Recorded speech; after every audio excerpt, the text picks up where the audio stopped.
Okay, Steve? Steve is muted, I guess. Can hear you. Steve, you're muted. I know. You ready to start? Yes. We are. All right. Let's start with the blessing and then discuss Torah. Baruch atah Okay. Elohim melech haolam asher tzivanu mitzvotav This is v'tzivanu lot divrei Torah. Rachel. Blessed are you, Lord, Lord our God, ruler of the world, who has who has sanctified us with your your commandments commandments and commanded and us us to to obey the words of Torah. Amen. Okay, Rabbi, we are on page 608 and 609 to start. Okay, 608, 609. So Steve and I were in touch this week, and Steve said this week there is a double portion. What do we do? So we looked at the two portions and we decided which one we were going to do, and we chose Tazria.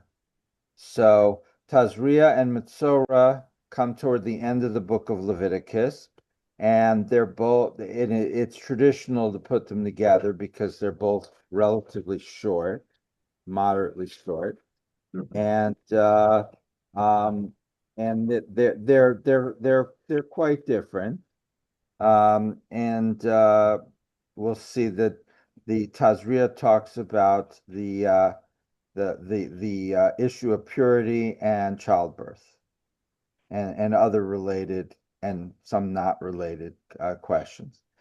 So before we start, I just thought it'd be interesting just to spend just 5 or 10 minutes just on, are you adopting okay to the new Stone commentary, and are there any issues related to that that we need to discuss or handle?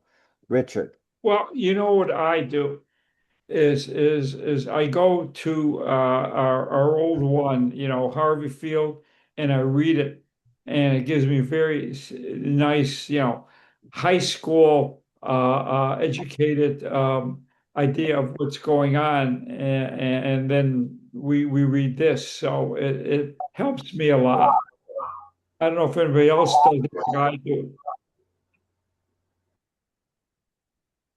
Um, okay, so and you agree that this is at a higher level and gives us a little bit more material to deal with. Well, it's different because it's from an orthodox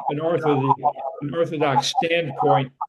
I'd be very interested to see when we get the new edition of the Torah interpretation from the Reform Association. Is that coming this year? Do you know?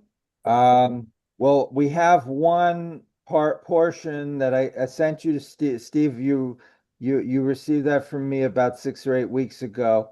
So I guess we can pick a week and send it out and just do it as a sample. When the whole book is going to be ready, I don't know. I mean, within a year or so, maybe sooner, but it's certainly not out yet. But we could spend a week doing that, and just out of curiosity see how it looks. So I missed that. There's a new edition coming out. Steve, we are having echoing problems. Um, Steve now. Steve, I believe it's coming from Jeff. I'm sorry, Jeff. I gotta mute you. let's See what see. happens. Well, when he needs to talk, he can turn Oh, Yeah, it on. look unmute. at that. So why Is is it that coming better? from Jeff? Do we have any I idea? don't know. I cannot answer. Usually, Sorry, Jeff. usually it comes in your It was cell phone and when you have two things on. Well, it's not even American. Anyway, Marcia, that's a great question. yeah, I So, was going to ask the same thing. so the short version is that about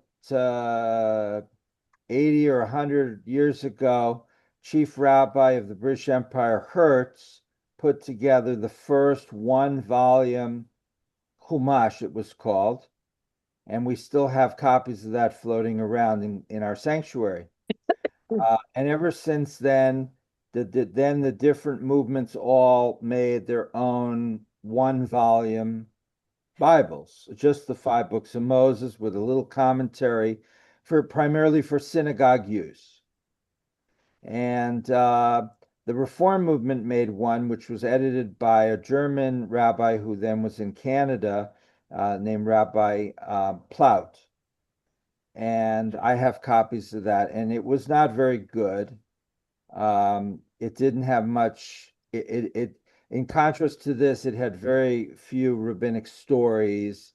There was very brief commentary, and a lot of it was very technical and wasn't really of any interest. So I never liked that at all. And then they came out with a second edition of it, which was a little bit better, but still not very good. And they came out with a woman's commentary, which was a little bit better, focusing more on women's issues, but still not very good. And so the Reform movement so far has come out with three. So I guess everybody realized none of the three were very good. So now they're coming out with a whole new project. And if it's like Stone, but more reform and maybe better, that would be great. I'm not that hopeful. But we'll see. And so they offered congregations a chance to test it. So I volunteered, of course, and they sent me the material, but we were not available to do it on the week we're supposed to do it. So it's been sitting there, and Steve and I have been talking periodically about possibly, testing. The idea was we were supposed to all do it in the same week and then send immediate feedback to them, but that's long gone.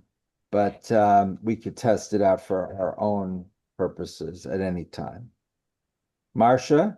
There was a book that Steve might remember. He's the only one I can think of, maybe Minya. There used to be a copy of the Torah. I guess it was in our pockets. Was that, how antiquated was that copy? Because there were skillions of those around. They were behind every seat, I think what you're talking about is the Hertz. You had the Yes, Torah and the yes. Torah, yeah.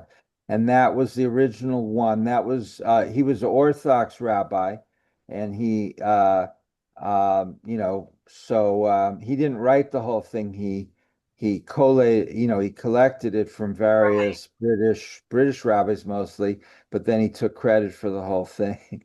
So but it was a pioneering work, and it was very eccentric and unusual and interesting from a number of perspectives.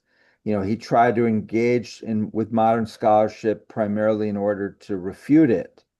So he would quote all these scholars out of context and then say, you see, the scholar agrees with the Orthodox position, which he did in those 4 words. Because I remember sitting there and reading it, when I got bored with services or whatever, and I'd pick up the book and follow along. And I don't remember, it was so long ago, but when I first joined the congregation, that book was available on a week. It's still available if you see toward the front of our sanctuary on the right side. There's like a little shelf there, and all of the copies that were still in good shape are still there. So that we have like 25 of them right over there. Right. There were like in 4 places in the building. Some of them were in the boardroom, some of them were in the chapel, some of them were in the sanctuary, and some of them were in the office. So at some point I collected them all, and then somebody from the board decided the ones that were falling apart should be buried, which I wasn't really in favor of that. I just wondered if the books were usable. That's why I was asking. Yeah, so the ones we have there are the ones that are still in excellent condition. But they're not going to be pertinent. So anyone if we wanted to, we could distribute them every week, but I tried that once or twice, but nobody really wanted to. Yeah, I'm assuming that the study that you're talking about in the future, you're going to send copies out to everybody, so that we'll be able. what they sent to me just as a sample was like 6 or 8 pages from this Okay. new commentary from their first draft. And so Steve would send it out to everybody as a PDF, Okay. just like before. And it would but we only have for that 1 week. So if you like it, don't get too excited because we don't have any more material. Jeff and then Richard. Go ahead, Jeff. Jeff? When I was muted, and even now, I can't hear the rabbi. Oh, really? Yeah. Huh. Why don't you log off and Right log now, he's back talking. on? My lip reading capabilities are not up to speed. Log off and log back in again. Try that. All right, I'll See. give that a try, and we'll see I what didn't hear happens. me before either. You have another, Jeff, do you have another instrument you could log in on, like a different laptop, or can he hear me at all? Apparently Can somebody repeat to him what I'm saying that Jeff, maybe too late. oh, but did you like those 8 pages? Were they interesting? on now. Okay. I just looked at them a little bit and I'd rather not prejudice your opinions. Oh, that doesn't sound good. Richard does, we actually see more cactus than Richard in this. You've got to pull the screen. There we go. There we go. That's my backyard cactus. My have little babies like here It's a and purple. here. Yeah, it's a The purple. skinny ones. Last year it didn't grow, but it had flowers and these little tiny insects all over the place. And this year it doesn't have any flowers, but it has all cactuses growing on top of it.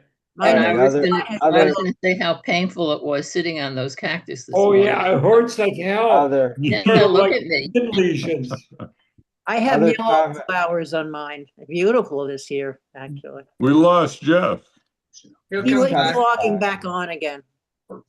Other comments about Stone and the have you been able to adjust Minya, Steve? Oh, I have a question. Go ahead, Chuck. Go ahead. Okay, you said it was Rabbi Hertz did one that is available at the in the sanctuary. Right. Is it available for sale? Do you know if I mean I think I could give you a copy. okay. He doesn't really care for them. He'd be glad to get rid of them, probably. Minya and then Steve. I like the Stone version because I find it more stimulating than the old book. And the old book we've been using at least 3 years since I'm there, and I thought it was time for a change. I find it hard with the copies that I read on my iPad. If I touch it by accident, the page disappears. Oh, Or if the page isn't printed flat, then it's hard to read the corners. So if we're You going to gotta- stick to it, I would like another version. You got to Yeah. get one. That's We're all. trying. Steve's been trying to get well, them.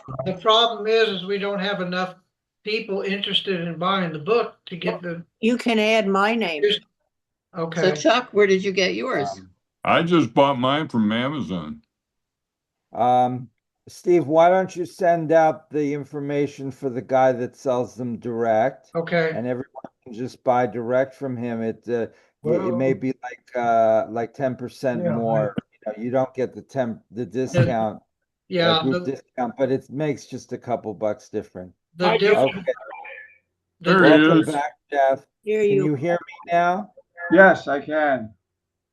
And what I was trying to tell you before is maybe you could log on with a different laptop or, a phone or something, because there's something about your current laptop that is apparently causing feedback. I Well, think his speaker is picking up his voice, or our voices, his speakers. could, are you getting feedback now? Not while you talk. right now, Not at that moment. When you just say something against them. Yeah. Okay. what page are we on? Three. No, well, on a little bit. Well, I think, Jeff, you have a cursed iPad. All right, I think you need to go to the priest. We got him right over here. when you mute And yourself, can you hear on us though? Friday. Yes, when Steve mutes me or I mute myself, I can hear all of you guys except the rabbi. Oh, That's really weird, I know. Okay, I think what's happening is when we're talking, that's when the feedback happens. When you're talking, it doesn't. And Right. so I think it has to do with our voices coming to you and then feeding back to us through your system somehow. Makes sense. I don't, I don't know what you can do about it, but Well, I maybe think we should start the Parasah. well, If you're I'll not tell talking, you. just mute yourself.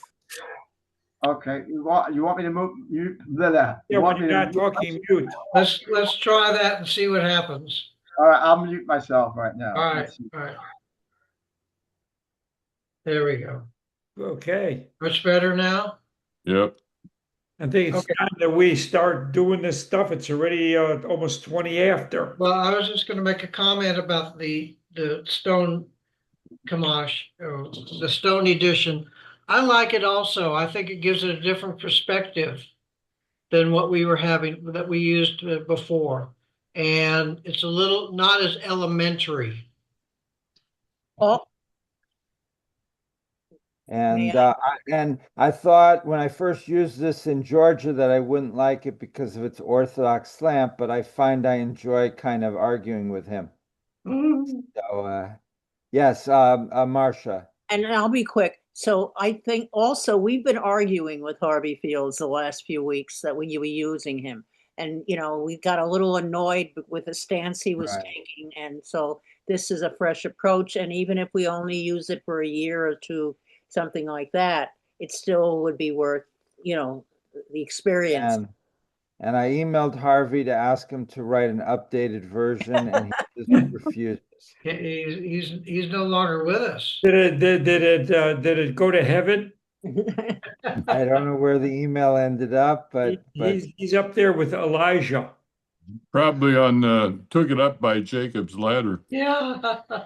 all right, we are on page. Chuck mentions Jacob Ladder because that's what we talked about this morning in the ancient Jewish biblical interpretation.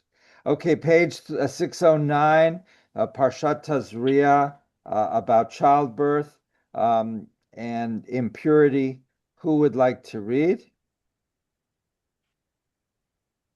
I'll read unless somebody else wants to. Somebody should volunteer. If not, off we go. Minya.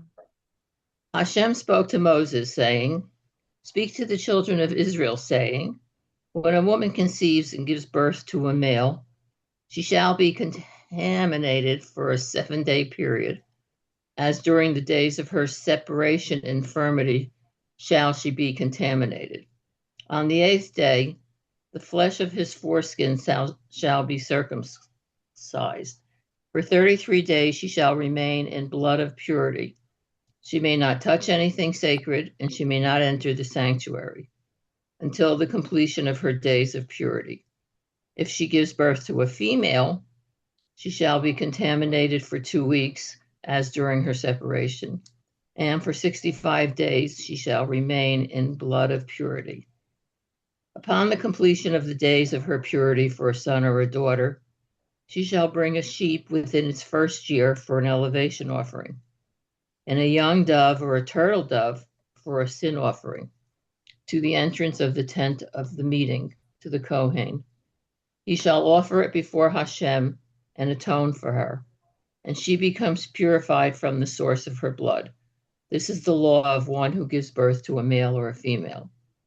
But if she cannot afford a sheep, then she shall take 2 turtle doves or 2 young doves, one for an elevation offering and one for a sin offering. And the Kohen shall provide atonement for her, and she shall become purified. Okay, there you go. So that's the end of chapter 12. It's a short chapter. And what does it say? Richard? Well, one of the things I see the most important meaning here, I mean, it seems like I'm not sure that they're completely isolating the female. And I'm not sure what that means exactly by contamination and by isolation. But what I see here is something about if you can't afford the offering, the lamb, you can give something else. So it doesn't matter if you're rich or you're poor, you're the same. I think that has an important thing to say. But I'm not sure about how strong this purification or what it means. Yeah, well, this is a very, very good question that I cannot answer. So when they're talking about purity and impurity, what is that, and what is the significance of it? And I don't know. I just don't. I don't have any idea. There's different theories. It's not 100% clear. It's not something that we really talk about in modern Judaism. So it's something we're just going to have to kind of feel our way around as we come across it. Minya. I was gonna say we have two women in the group who should easily be able to shine a little light on this topic.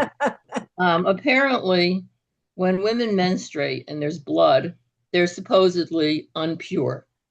So when you give birth to a child, that means there was more blood, so you're impure for a longer period of time. So that's where the impurities come from. And as far as I'm concerned, it's a pile of you know what. But as far as this goes, So it because offends he you. It offends you. oh, absolutely. Absolutely. I don't see why just being born a female and you have to go through Mother Nature's process of menstruating so you can have children, why that should put you under an umbrella of impurity. Yeah, I'm not sure that impurity is meant in a bad way. I mean, but men can get impure as well through other ways. Right, but Chuck? not in this context. Not in this context, no. All right, Chuck and then Marcia. Yeah, my question is why the difference between birth of a male and birth of a female? Yeah. That too. I The mean, male, the male, that's even worse. I mean, we're talking about the amount of blood after birth, but I mean, why the difference between male and female? Yeah, that you're going to add to Minya's indignation even more. Exactly. I agree. because it's a male. That's the only reason. I mean, let's face it, in the Orthodox world, having a son is such a priority to having a daughter. I mean, But All right, take so but that. keep but but if keep the in mother mind, has a son, she's impure for 33 days, and if she has a daughter, she's impure for 2 weeks. no, 66 days. 6 days, Oh, I double. thought it was That's 3 months. Yeah. 2 months, 2 months. 2 weeks. A week. 6 days she shall remain in the blood of purity, in blood of purity, whatever the oh, blood. contaminated for 2 weeks Right. and for Right. 66 And days for remain. 66 remain in blood. So You this may is have an not answer here. If we look underneath this Parsha Teresa state, Yeah. about number 2, as during the days of her separation of infirmity. Let's be Richard, if I could interrupt you, let's do the whole commentary starting on the previous page, 608, the laws of human contamination, and let's start from the beginning of that rather than from verse. 608. Yes, Yeah, 608. You want to that's where read the commentary is, Up the whole again. bottom page, Ah, The laws chapter of, 12. the laws of human contamination. Should Yeah. be at the beginning of the. yes, I see it. Cautious touch 12. right down at the bottom. After the Right. laws of Tuma that Yeah, results from dead animals, the Torah returns to Tuma that emanates from human beings. The first subject to be discussed is that of a woman who gives birth, because that is the beginning of life and therefore the start of the Tuma process. The creation of human life is the most sublime phenomenon in the universe. But by bringing it into being, man and woman become partners with God, who gives a soul to their offspring. But this new life begins with Tuma, spiritual purity, to show people that the mere fact Impurity, of life. Impurity. impurity. Oh, I guess I don't see it. I'm sorry. Thank you. This new life begins with spiritual impunity or purity. Impurity. Impurity. Purity. To show people that the mere fact of life is not good enough. Life must be a tool for the service of God. Otherwise, it is nothing. After this period of contamination, the new mother begins her cleansing process, culminated by the bringing of the offering. Before she brings it, she cleanses herself of the contamination, but she still may not consume sacrificial meat or turuma, because the mere absence of contamination is not yet the fulfillment of man's goal. Human aspiration must rise higher than the elimination of the negative. It must strive for positive achievement. One is not completely cleansed until one has come to the resting place of God's presence with an offering that represents atonement for the past and dedication for the future. Nowadays, it is customary that as soon as a new mother feels well enough to leave home, she goes to a synagogue and hears Kedusha, or a similar part of the service. It is also customary that after the 40 or 80 days when she would bring her offering, her husband is called to the Torah as a symbolic representation of the offerings described in this chapter. These offerings and rituals symbolize that birth inaugurates the beginning and the ongoing privilege of raising the newborn child to a life of dedication and holiness. Yep. Where is that? So that will enable. Page two, yeah. Where is it? Which page? Uh, 610, So 9. 610. Wait a No, minute. 609, Right. 609. 609, I'm sorry, you're right, 609. Enable under 13, under the number It 13. will enable God to save the child and his parents. You fulfill the purpose of the entire work of creation. And I'll just do one more. Verse 2, this is the one Richard was talking about before. As during the days of her separation, infirmity, upon giving birth, a woman becomes tameh with the same regulations as those of a nida, menstruant. Literally, the word nida means someone who is separated. She remains separated from marital relations and may not touch anything that must remain in a state of ritual purity, such as the flesh of offerings. Ramban explains that dota, her infirmity, refers to discomfort commonly felt at the onset of that condition. All right, so we have here just a little bit more background comments upon this. Let's start with Richard and then Marcia. Um, um, it is somewhat confusing, but I think some of it innately relates to maybe laws of purity and laws of keeping the woman from becoming infected. Right after birth, men maybe want to have sex, and there could be contamination there, and with her womb still, swollen and raw from the You're birth. talking about medical contamination in Yeah, terms of medical contamination bacteria. that maybe innately they understood, that these things happened. So this could be a reason for it. I'm not certainly a scholar on any of this stuff, but that would seem a somewhat of a logical explanation. Mhm. That, Okay, Marcia and then Chuck. So I can understand what you're saying. And when I first read this thing, I thought, well, that gives her a few days off of not having to contend with So to take with the rest of the community, a little vacation for her, even though she's being ostracized from the community. Not such a bad thing sometimes when you're a young mother, and with a baby. But the men were for some reason in was childbirth or menstruation terrified of that bleeding that happens at those times.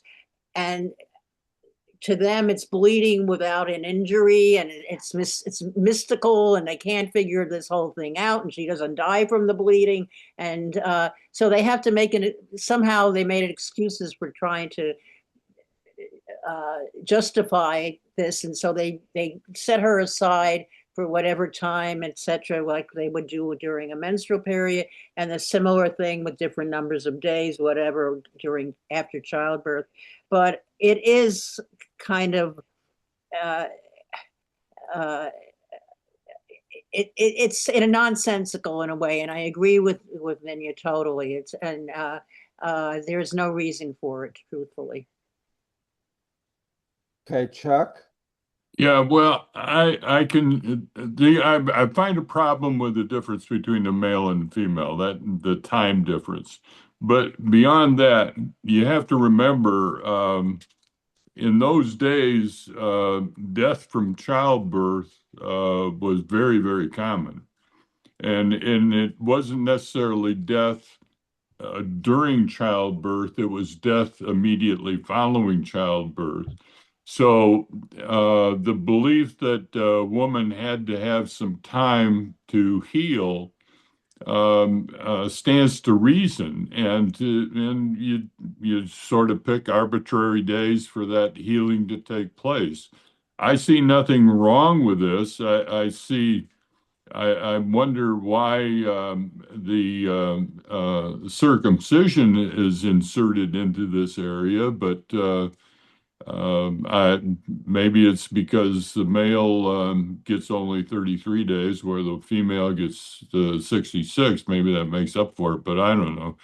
But I can I can see where the death of the female is very, very common and very scary. The death of the mother, you're saying? The mother, yeah, the mother, right. Jeff, you had your hand up? You got unmute.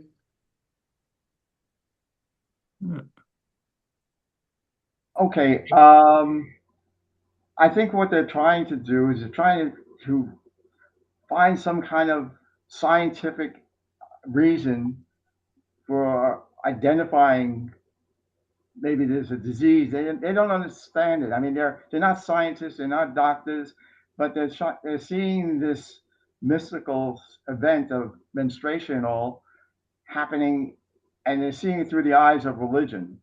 So it's just trying to explain what they're seeing, and they're doing it again through religion. I also want to say on the point of blood and impurity, they're seeing the bleeding, the menstruation part as an impurity, much in somewhat the same way that when you're koshering meat, you have to draw all the blood out of the meat. So that again, the concept is you're drawing the blood out of the meat to make it clean, and I think there's a linkage here between that kind of concept and what we're reading here today about birth. Okay.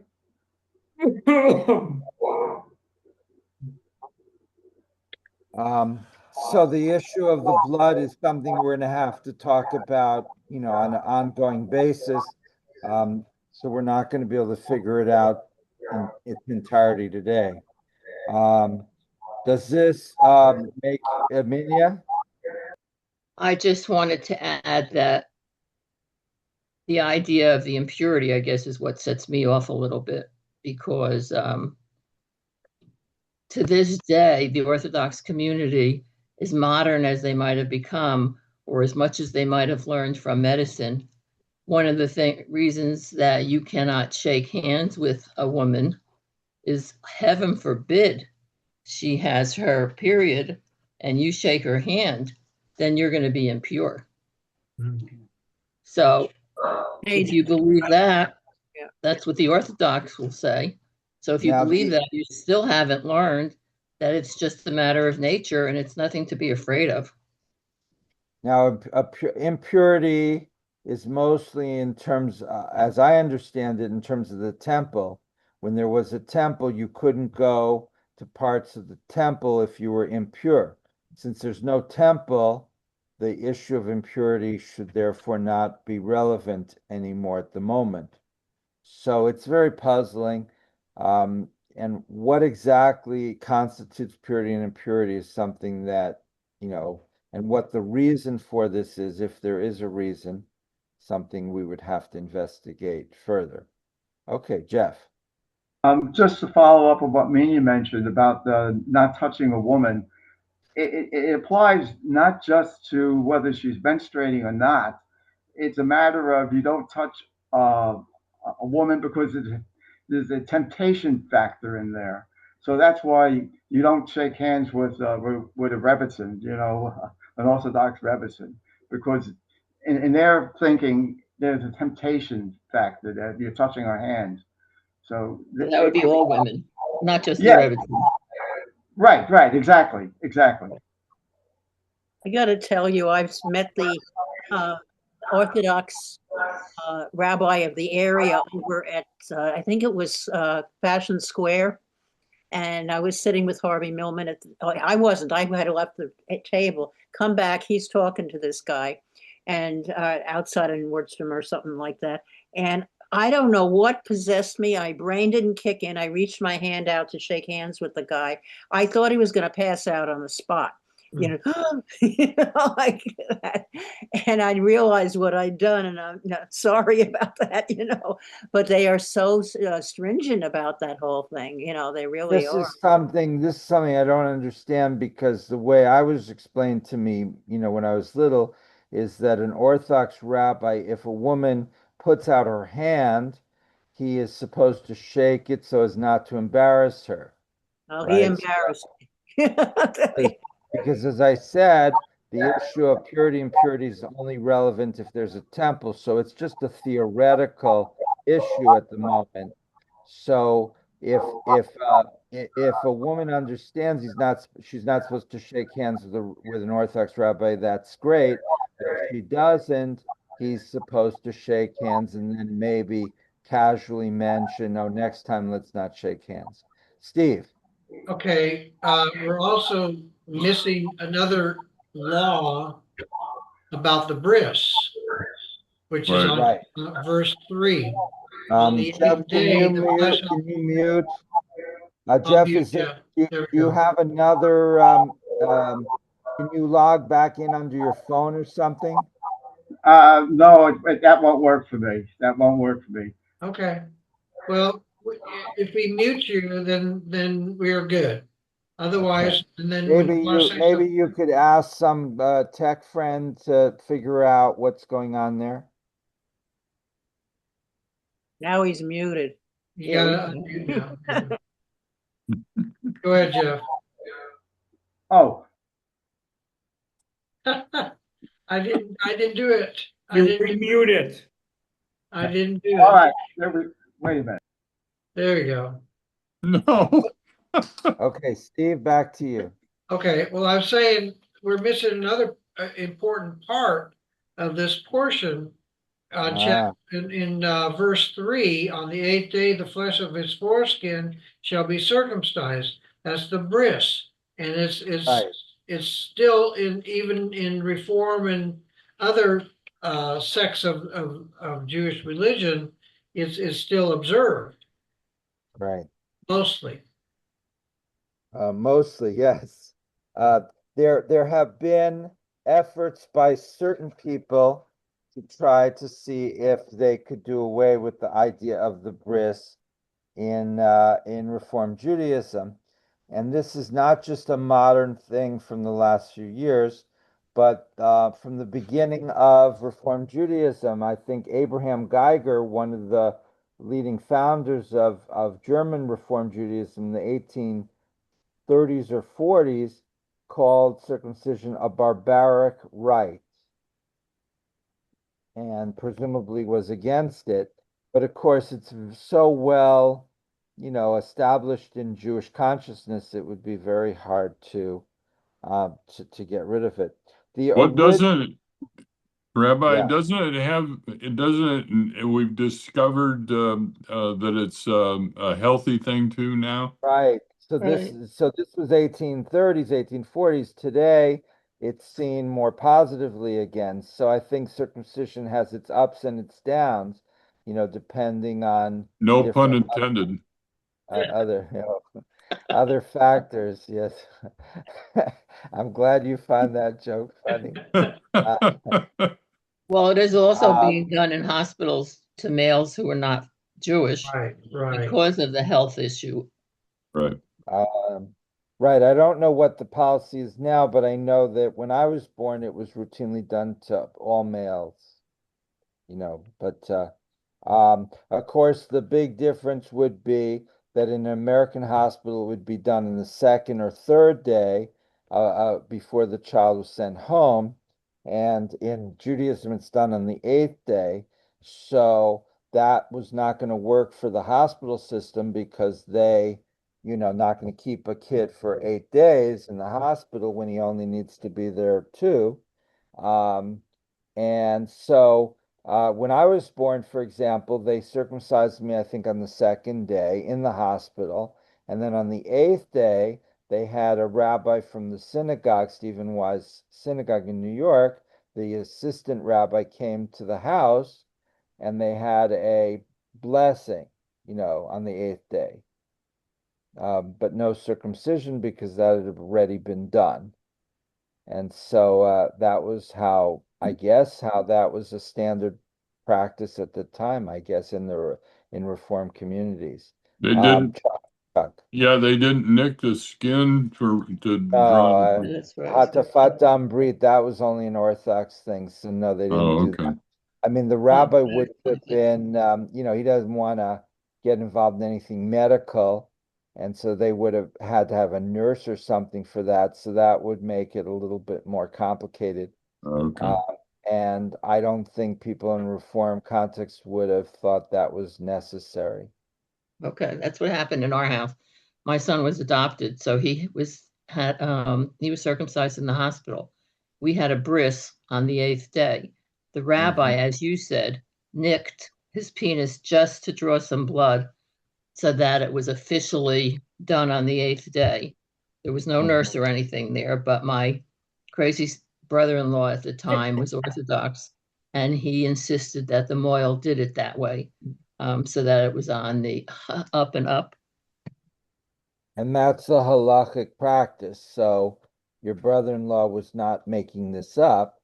Oh, I know. I'm just saying in general, he was continue. Okay. Um, um, so let's read the verse 3 is the part about circumcision. And I think it was Richard or Chuck that said they don't know why this was stuck in here. So let me just read it in English. On the eighth day, the flesh of his foreskin shall be circumcised. So that's it. And if you look at the commentary on page 609, verse 3, on the eighth day, although the commandment of circumcision has already been given, it is repeated because of the new laws in this verse, that Mila may be performed only in the daytime, since the Torah specifies Bayom, on the day, and that, since the Torah specifies that it be done on the eighth day, a child must be circumcised on that day, even if it falls on the Sabbath, unless, of course, the infant's health requires a delay. Also on Yom Kippur, I remember my first position in Cape Town, we had a bris done on Yom Kippur, Really? and that was the eighth So day. they made an exception? That, Well, no, if the eighth day falls on the Yom Kippur, you just do it on Yom Kippur. Oh, Hmm. they didn't make an exception for Yom Kippur then, You do it on the eighth day regardless. even if it's a Sabbath too? Does it say Yeah. that? Yeah, So no matter what, you do it on the 8th day. No exceptions. But let's now turn back to Genesis to see where it's discussed. Genesis chapter 17, verse 10 to 14. So that's chapter 17, verse 10 starts on page 75. Well, you're going Oh, back to Harvey. Oh, you don't have, how many people don't have the book yet? What book? The Well, book yeah, that we're using. No, I don't have it. So 3 of you don't have it. All right, so we'll skip, we won't do that. So what page are we on now? Where? Still So six. we're still on page 609. I was gonna go back to page 75 to look at the source of this, but since 3 people don't have the book, You could read it to us. We could listen. yeah, no, I'd rather not. But hopefully you'll get the book in the next week or 2 or 3, and we'll be in a little bit better position there. Okay, so that's the chapter there. And this is not the section where we talk about circumcision, but I guess because of childbirth and talking about male and female children, the Torah felt that it was good just to put a reminder in. And then later, the halacha looked at it and said, well, why was it put in? And they said, bayom. And so bayom can just mean on the day, meaning in generic day, but they're interpreting it meaning the daytime rather than the nighttime. So they said the circumcision has to be done in the daytime. So let's say we know that the Hebrew date starts at night and goes to morning. So let's say the 8th day is Tuesday night and all day Wednesday. So you could think that you could do it on Tuesday night, and they're saying no, it has to be done in the daytime. So they derive an extra halacha from this. Marcia. No, I was just thinking, and they needed a daylight in case the lamp didn't work or something like that. I mean, it's kind of crazy, you know. It makes sense in their context anyway that if you're doing something so delicate, it'd probably be better to do it in the daytime anyway. I was right. Okay, so you need light. Okay. But okay. Any other comments about childbirth? Is there things that you think should have been in here? I mean, that they're talking about if a woman conceives and gives birth to a child. Are there things that you thought should be discussed in that context that are not mentioned at all? I mean, the focus here is on the purity and impurity and how many days and blood and then the sacrifice is offered by the woman afterwards. Are there things that you would have thought would have been discussed that are not? Yeah, Okay, Chuck, what? yeah. I'm thinking besides the circumcision of the newborn male, whether it's male or female, they do nothing other than talk about the soul of the newborn, but they don't do anything. There's nothing done with regards to taking the newborn to the altar or anointing or anything like that. Nothing's done in that regard. Is Do they take the baby anywhere? No, it doesn't say anything. what about the Yeah. Pidyon Ben? I mean, that's not not in this mess stuff here. Not here, it's somewhere else. Can you explain what Pidyon Ben is? It's the first male child born is a special blessing. Is that what? Right, and you redeem that child by paying a little bit of money Right. so that okay. And that must be somewhere else. And Uh, also, there nowadays, maybe it's under reform. There's a special blessing for a female child, isn't there too? Oh, oh I guess yes, baby naming is the Baby thing. naming, right. right, right. Hard So to remember there's all the rules and regs. um so there's a lot of baby namings for females to correspond to be parallel with the bris for the boy. That's only reform, isn't it? We don't know.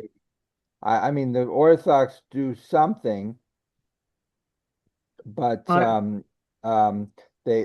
the husband would go to the synagogue and then they call him up for an aliyah and then they name the daughter, but the daughter is not necessarily even there in the synagogue, and the mother may or may not be there. When my Minyan. when my daughter was born, we belonged to a conservative congregation, and they did have a baby naming, and we brought her to the synagogue, and it was done there. Just a female. Yes. Right. Yeah, what about the male? Like the Indians, or Indians, Native Americans, they used to give secret names to their child, and I mean, there's nothing here except for the Have the serpent. firstborn. Is a Right, the serpent. boy has the bris, and that's a party. Yeah, Well, this that's one thing, yeah, but in itself is a blessing, at that point. yeah, true. So that's why I think they had the baby naming was to make the mom of the moms of girls feel better or something about Right. having a daughter,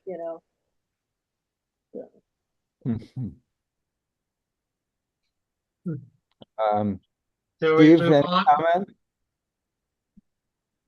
What? I think we should move on to chapter 13.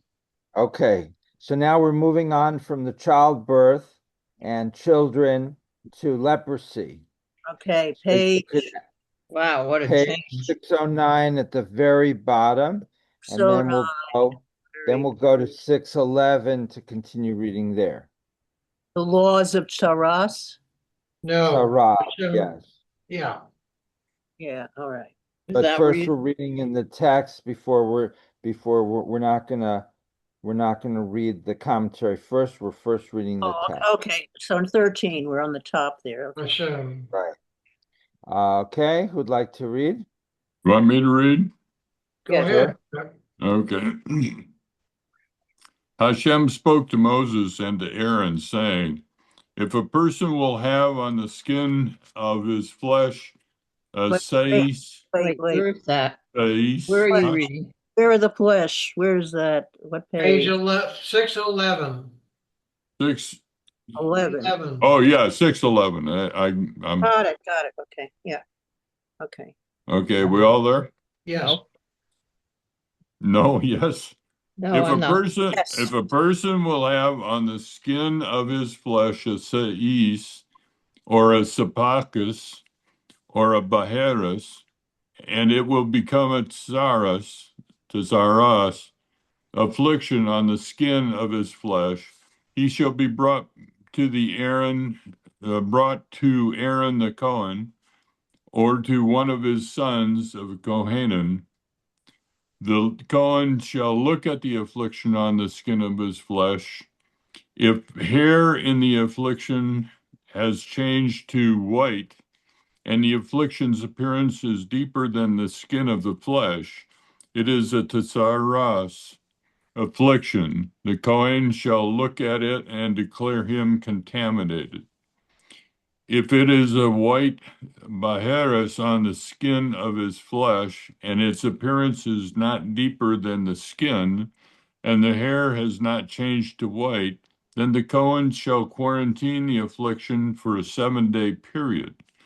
The Kohen shall look at it on the seventh day, and behold, the affliction retained its color, and the affliction did not spread on the skin. Then the Kohen shall quarantine it for a second 7-day period. The Kohen shall look at it again on the seventh day, and behold, if the affliction has dimmed and the affliction has not spread on the skin, then the Kohen shall declare him pure, it is a mispachas. He shall immerse his garments and become pure. But if the mispachas should spread on the skin after it has been shown to the Kohen for its purification, it should be shown to the Kohen again. The Kohen shall look, and behold, the mispachas has spread on the skin, and the Kohen shall declare him contaminated. It is Tsaras. Okay, stop there at the end of Okay. verse 8. And we don't have any dermatologists here. But the Kohen is clearly functioning as a dermatologist. See But what you're there, blessed with now, you'd have to do that. yes. So, but there's a different levels here, because on one level we're talking about the a potentially infectious skin disease, but then on the other level we're talking about something that is seen as a spiritual malady. Okay, comments about any of this? Why is it a spiritual? Well, I think it was, I mean, I'm not sure of anything in this particular, uh, um, I'm not sure if there's a lot of feedbacks. There it is, but thank you, Jeff. I'm not sure if there's, Go ahead, Rabbi. All right, we'll um, tolerate it. Okay. Sorry, uh, Jeff. I'm not sure if there's any, thing in this particular 8 verses that says that, but elsewhere, it definitely seems to say that Sara'at is not just a dermatological infection, but it has a spiritual connotation. Um, but I'm looking at the text here and I don't necessarily see that. So I can't answer Marcia's question, but I just have that feeling. If So that, Tsaras, Chuck and then Jeff. yeah, Tsaras is actually leprosy. Yeah. And I think they've been very familiar with it, and at that time, and there at that time there's no cure for it, obviously. And I think that it becomes part of the spiritual awakening of the people when this is put together. So I think that's why it's there. Okay. Jeff. You know, I agree with Chuck. It's absolutely leprosy. The You have to give credit to the rabbis, on this one, because they're really trying to address a very serious medical disease at that time, and uh, I think it's very commendable. Mhm. Okay. Well, Good. quick comment. Richard. I would think that many of these diseases that were present, skin diseases, doesn't matter. Of course, we know what they're caused by now: bacteria, viruses, fungi, autoimmune disorders. But then they probably thought it was due to a fact that the person was impure, that the person didn't do the right thing for God, and God was punishing that person because this is in a religious context, not in a medical context. So that with the medical affliction, they're blaming it on the behavior of the person.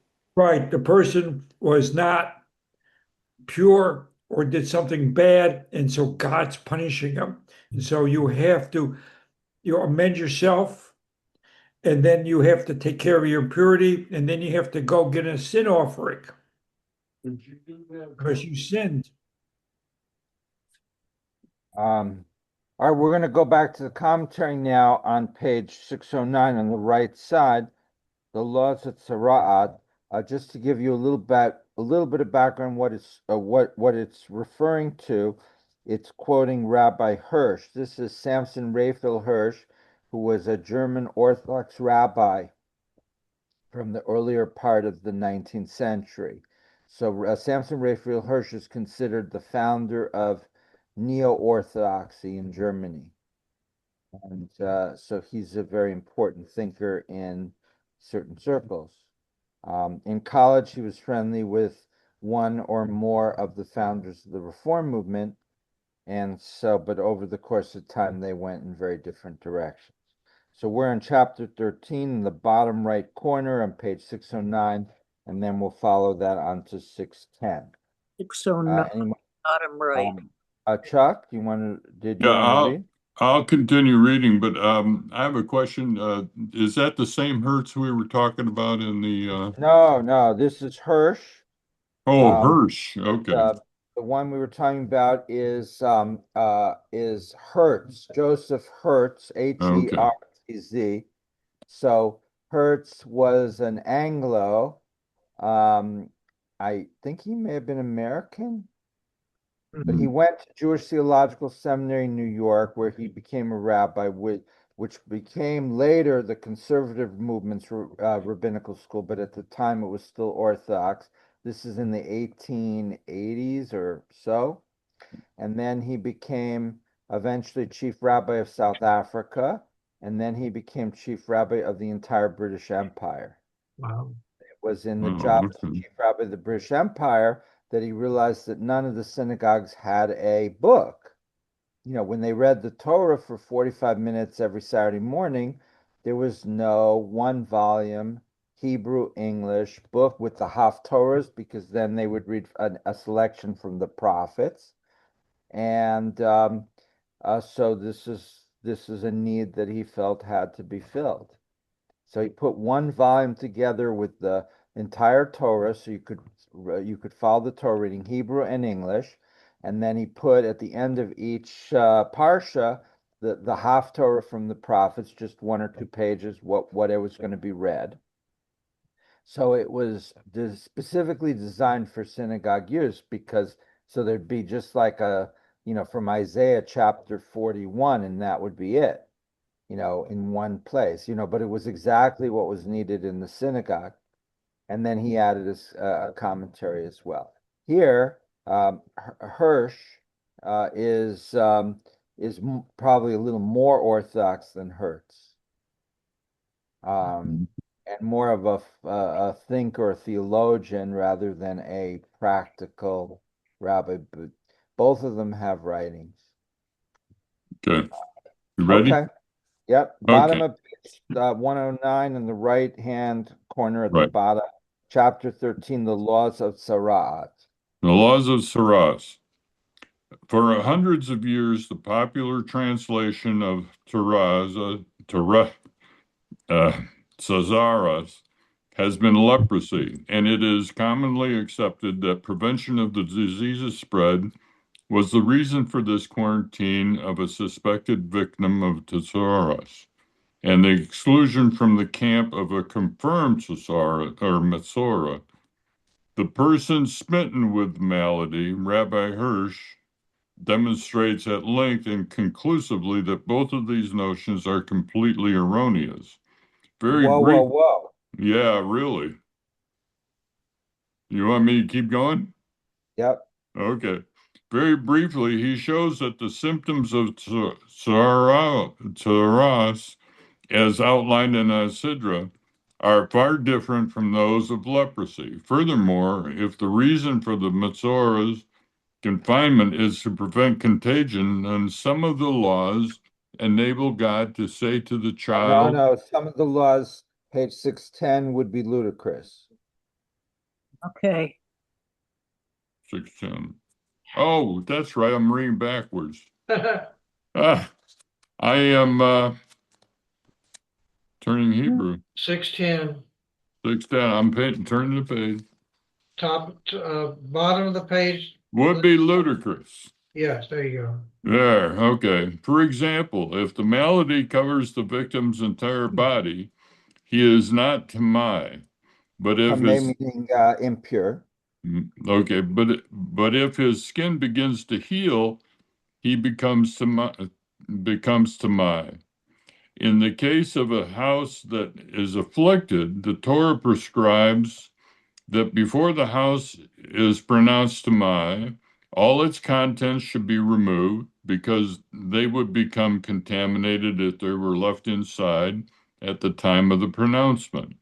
But if there were a danger of contagion, it would be irrational for the afflicted household items to be excluded from the quarantine. In perhaps the most telling example, the Talmud teaches that if the symptoms of Tazria appear on a newlywed or during a festival season, the Kohen does not examine the affliction or declare it to be tamai in order to not interfere with the celebration. But if the purpose of these laws is to prevent the spread of a disease, it would be absolutely imperative to enforce the laws at the times of great overcrowding and mingling. Clearly, as the sages teach, Tazria is not a bodily disease, but the physical manifestation of a spiritual malaise. Aha! A punishment designed to show the malefactor that he must mend his ways. The primary cause of Tazria is the sin of slander. Whoa. As the sages say, the word, I don't know what that was. Metzora. Sorry. Metzora. Asaurus is a contraction of Motzira. Motzira, one who spreads slander. Similarly, the sages teach that the affliction is a punishment for the sins of bloodshed, false oaths, sexual immorality, pride, robbery, and selfishness. The pattern that emerges is that it is a divine retribution for the offender's failure to feel the needs and share the hurt of others. God rebukes this antisocial behavior by isolating him from society so that he can experience the pain he has imposed on others and heal himself through repentance. Okay. Comments, Richard? I guess I was right in my interpretation. I don't What- agree. And this whole thing about it's a celebration and we don't want to interrupt the celebration, so we're not going to declare the place quarantined in any way. I mean, that's kind of crazy, you know? Yeah, so his interpretation is I thought is that the reasons for what they're doing is to help a person who's been sinful to recover. Yeah, there was no real understanding at the time of these diseases or bacteria or viruses or anything. And in regards to the menstruation, if I remember right, blood is considered the life force. All right, And but we're in a different chapter from yeah, the. no, but I'm just saying, I'm bringing it back to all this. That all this is the same subject. But Richard is making the decision that chapter 12 and chapter 13 connect, I think they do. and I'm not quite sure of Not that. sure. You know, Jeff. You have to unmute. Okay. Well, I have to kind of agree with Richard because in both senses, they're trying to explain human maladies, if you will, and I'm not saying menstruation is a malady, so don't attack me on that. But they're trying to explain these phenomena in the only way they know how, and that is through religion. They don't have the medical knowledge, and that's the point that Richard is making, and I agree with that. So they're going to see the world through good and bad, through religion. Yeah, it's like, you know, God punished that whole business. Why is God punishing me? So they're talking about the punishment that you've done something wrong and therefore you have this disease, right? All right.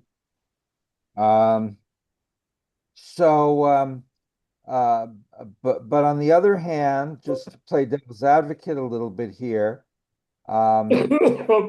there is, I think, something deep in our psychology that we if we do something bad, in this case, he talks a lot about slander.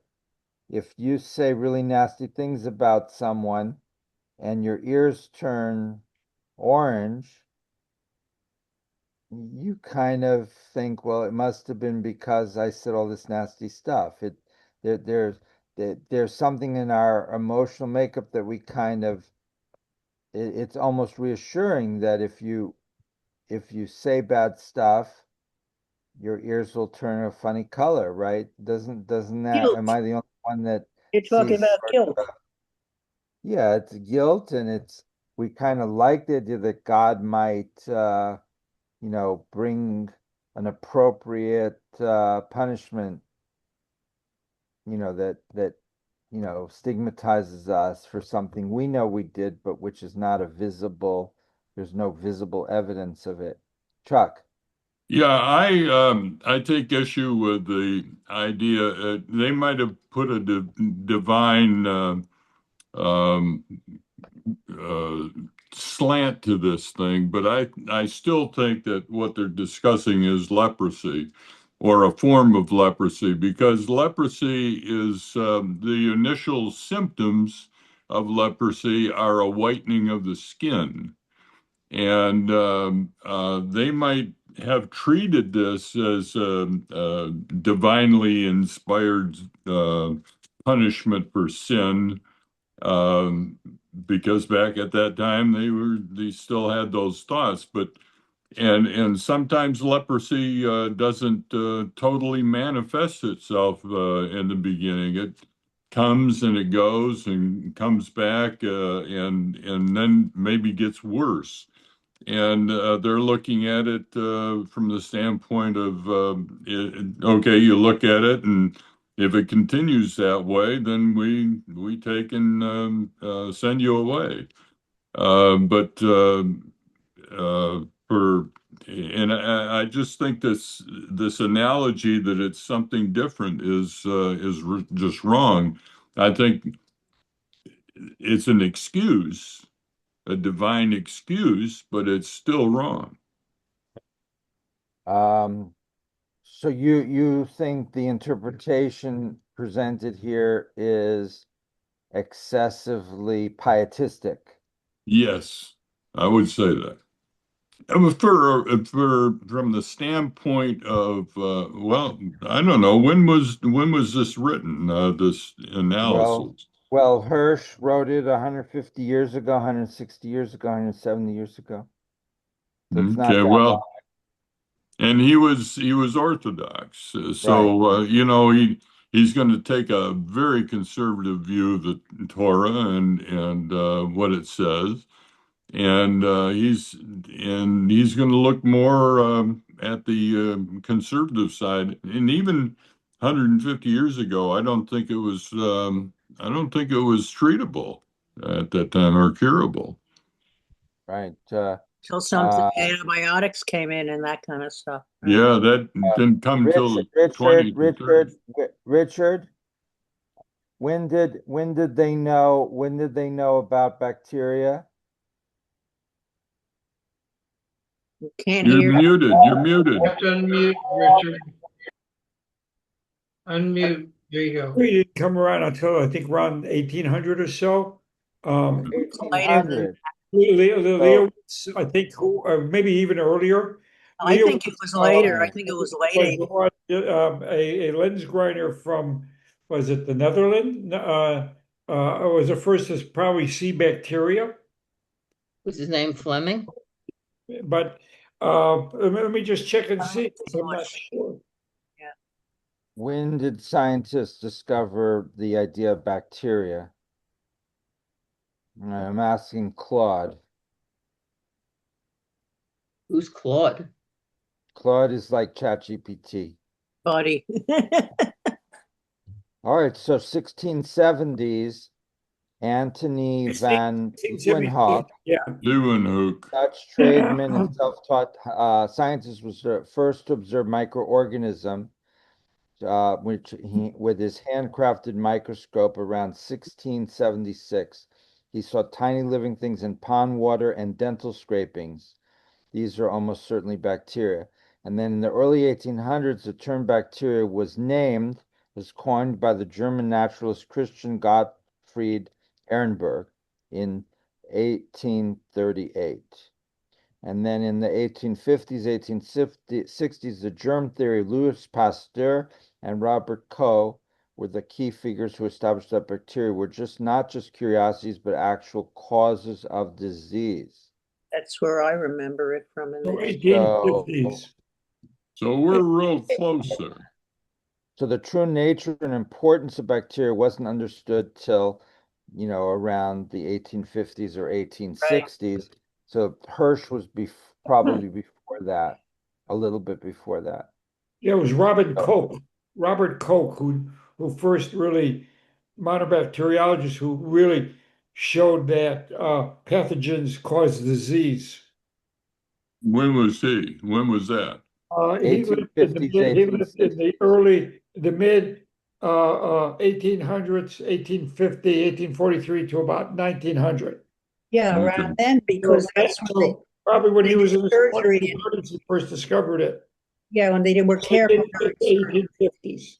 So this brings up the question, should this or any commentary be quoting from commentators who are writing before certain scientific inventions were developed or understood? In this case, you had the people knew about bacteria, but they didn't understand what they did.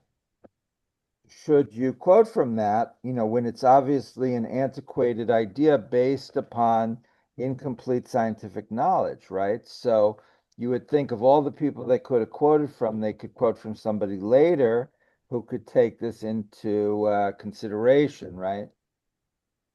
Right. So this is why I'm not Orthodox. So that we can totally discount all this commentary, right?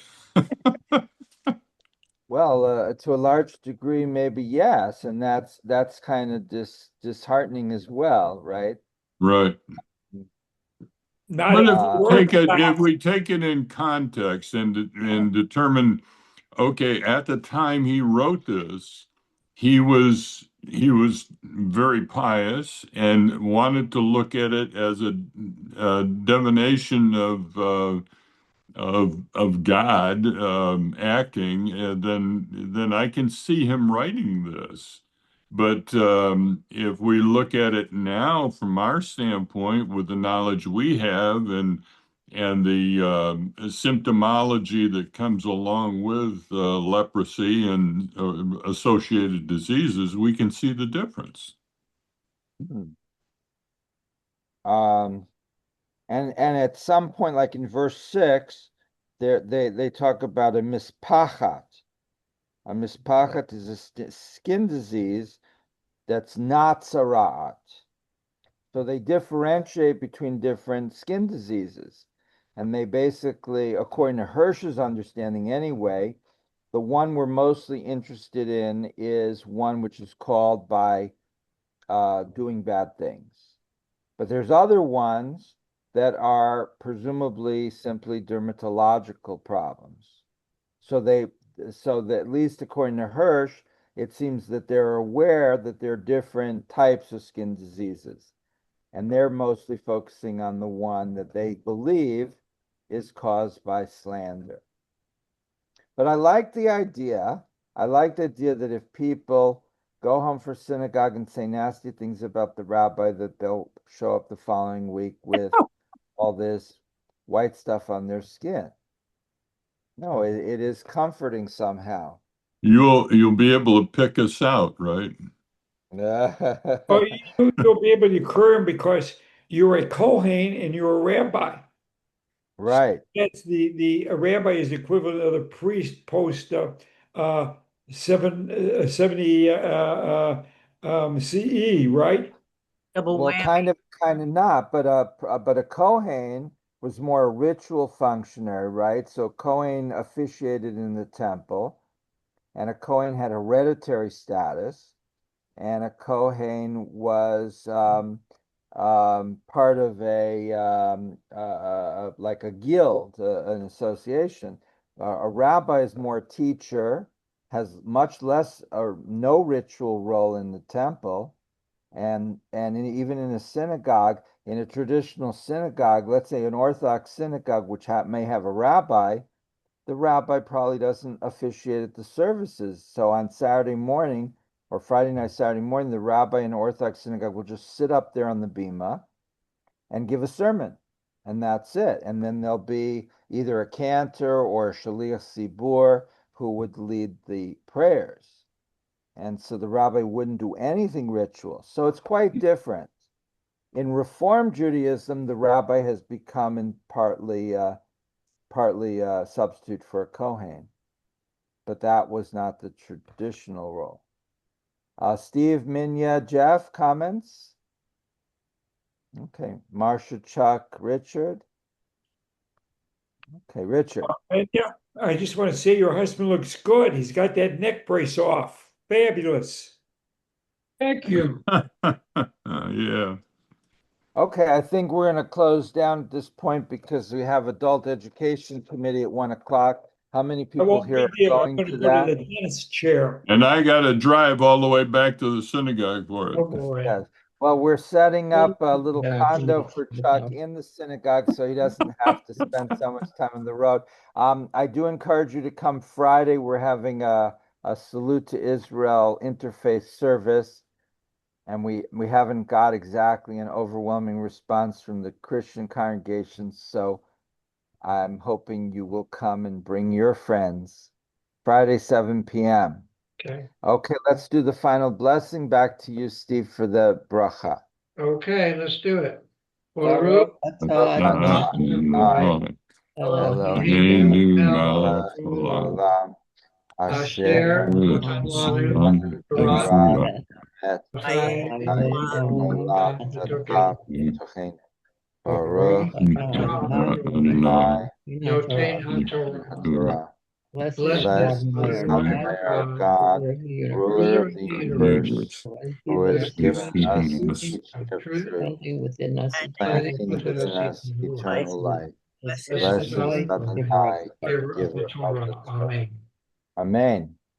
Okay, Before everyone we have a good rest of go, the week. Yes, before ma'am. we go, is the book that you're getting, Steve, the same one Chuck has, or should we just get the name from Chuck so we can order it on Amazon? Well, his edition is a little different from the one that the rabbi has. Okay. It is? Yeah, I believe so. I'll have to check and see which edition we need to get. But All I right, mean, so they're you will similar. send us a, But I'll you send want to you the get, link. if you can, you want to get the current edition. But if you're getting a used copy really cheap and it's an earlier edition, the changes are only minimal. Right. right, What well, is who's it? gonna send us the information, generally speaking? So then Steve? that's a plus to get it from Amazon if we can get a used copy. Maybe. Yeah. All I got is the information that you rabbi sent me. Okay, What, Thank what you. is it? What is the exact title of this book? Mosh. I think it's just The Mosh. Stone Stone Edition edition. Kamash. what does it say? Hold it up higher. Yeah, but The it's in title, Hebrew. the title to the book. I can't The Stone see it. Edition. I I can't don't see know. You that. can't read that. No, I I'll can. wait till you send it to us, Steve. So, wait, Steve, are you gonna send us that Yes. information? Yeah, Yes. go ahead and send it. Yeah, that's Yes. good. I'm saying Okay. Bye, goodbye. all. No. Bye. And then we'll order it ourselves, right? Yes. Order it yourselves. Okay. All right, thank you. Thank you. Bye. Bye.